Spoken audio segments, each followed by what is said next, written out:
F1 finally இந்த படத்த பார்த்து முடிச்சாச்சு. இந்த படம் இந்தியால ரொம்ப பேருக்கு ரொம்பவே புடிச்சிருந்தது.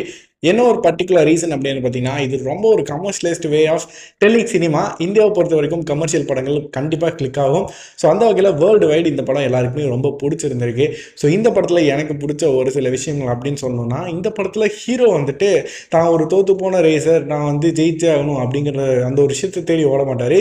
அவருக்கு தேவையான விஷயம்ன்றது வேற ஒண்ணு இருக்கும். ஸோ அதை தேடி அந்த ஓடுற அந்த ஜேர்னி வந்துட்டு ரொம்ப அப்பட்டமாக காட்டாமல் அது மேலோட்டமாக காட்டியிருப்பாங்க. அண்ட் லாஸ்ட்டாக அந்த ஒரு விஷயம் நடக்கும்போது அந்த ஹீரோ வந்து உணரும்போது நம்ம எல்லாரும் சேர்ந்து இந்த ஒரு விஷயத்தை வந்து உணர்வோம். ஸோ இந்த ஒரு படத்தை பொறுத்த வரைக்கும் 3BHK படத்தோட நீங்கள் அழகாக வந்து கம்பேரிசன் பண்ணலாம். என்னடா இப்படி ஒரு கேவலமான கம்பேரிசன் வைக்கிறேன் அப்படின்னு கேட்டிங்கன்னா ரொம்ப சிம்பிள் தான். 3BHK படத்தில் என்ன ஒரு விஷயம் நடந்ததோ அதுதான் இந்த படத்தில் நடந்திருக்கு. பட் இங்கே இன்னும் விறுவிறுப்பாக விவேகமாக அழகாகவே நடந்திருக்கு. ஸோ எல்லாருமே ஈஸியாக இந்த படத்தோட கனெக்ட் ஆக முடியும். நீங்கள் வந்து F1 பார்த்துருக்கணும், ரேஸ் எல்லாம் வந்து பார்த்துருக்கணும், அதை பற்றி தெரிஞ்சுக்கணும் அப்படிலாம் எதுவுமே கிடையாது. எனக்குலாம் F1 என்னன்னே தெரியாது. நான் போய் உட்காந்து இந்த படம் வந்து பார்க்க ஆரம்பித்தேன்.